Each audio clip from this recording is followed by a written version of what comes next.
Hi and welcome to the channel. My name's Andy, guitar teacher. Today we'll be looking at some more open chords, 3 major chords, G, C and D, the ones I was playing in the intro. And like always, it's about transitioning the chords, moving them smoothly. So we need to make sure we learn them correctly, and that means using the same fingers, using the same finger patterns and orders every time, so that it becomes muscle memory, something becomes instilled into the fingers.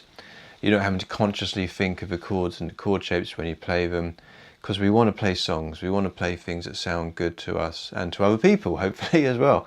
Someone might say to you, oh, it sounds great. So you want that to be the focal point. Make sure you play things that sound good to you and to others. Obviously, keep your guitar in tune. That's number one, because if you don't in tune, nothing's going to sound right or sound good. So the 3 chords we're going to look at, G, C and D, they're very important, because we have a lot of open chords on the guitar. I've touched on E, A and D in another video. G, C and D, once we kind of have those 6 chords, there's a few minor chords, and that kind of rounds off all the chords that are kind of like the main, major and minor open chords, which a lot of songs are built on. You can play dozens, hundreds of songs just with the open chords on the guitar. And when you throw in a capo as well, then there's a lot more available to you as well. So the G chord, this is like the E chord. It's got all 6 strings available to it. But unlike the E and the A and the D, we're going to fret the root notes. So that means with the E chord, the string was the name of the chord. We had the E string, and there's our E chord. That's the name of the chord. The G, we're fretting the 3rd fret on the E string to give us the name of the chord. That's our G, 3rd fret E string. Because our musical alphabet, we've got an E, 1st fret F, 2nd fret F sharp, 3rd fret G. So there's our bass note of the chord. We're going to use our 3rd finger for this. We're going to use our 2nd finger to play, or our middle finger to play the A string at the 2nd fret. So these two fingers form a little diagonal kind of shape. 2nd fret A string, 3rd fret E string. And then it's a bit of a stretch around the little finger to put it on that high E string in the 3rd fret. So we have all 6 strings.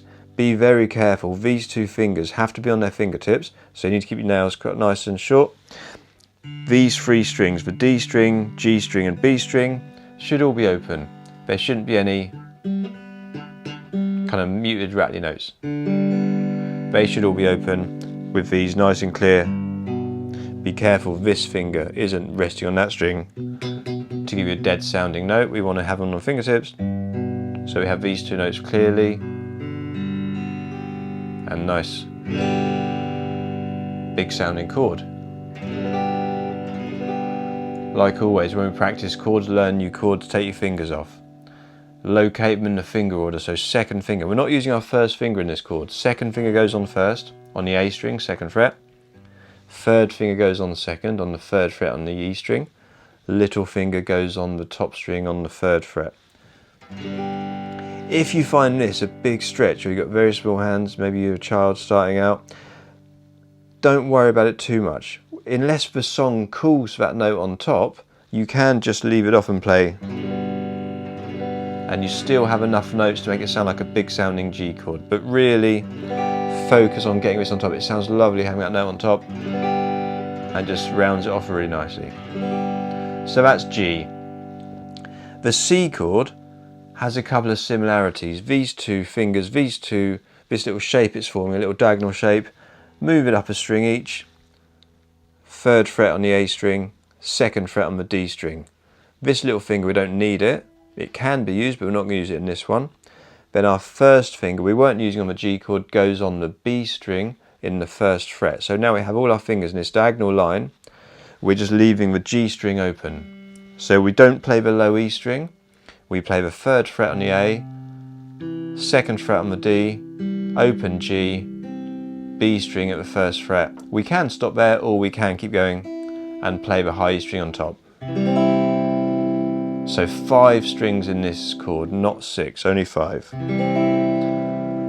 So if we take our fingers off and refine that chord, if we do it in the numerical order I always recommend, 1st finger goes on first on the B string. miss out the G string, leave it open. Second finger on the A string, on the D string and the second fret, and the third finger on the A string and the third fret. 5 strings, don't play the low E.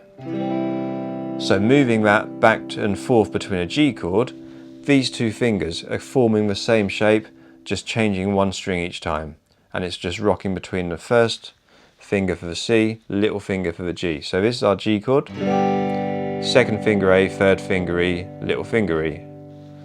Go to the C chord. Those have just moved up 1 string each, and this one's dropped onto the B string. So it should be a pretty simple, easy chord change.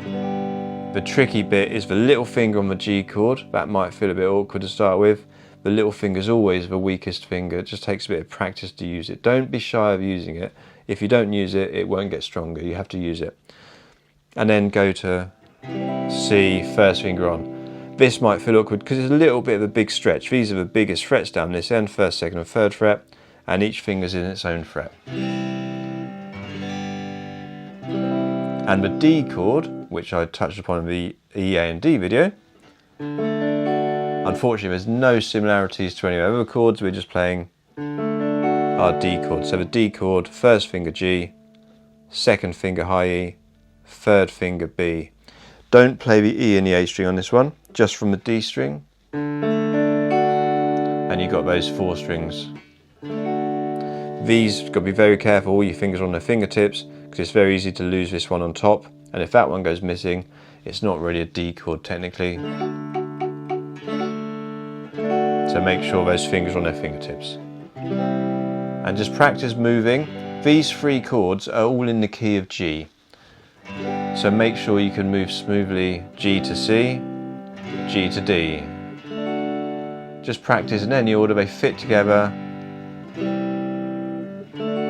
because they're all in the same key. So you can do any combination, any order. Just to practice, get them under your fingers. Like I've said before, when you take your fingers off and when you relocate those chords, do them in finger order. Second finger, third finger, little finger for G. For C, first finger, second finger, third finger. For D, first finger, second finger, third finger.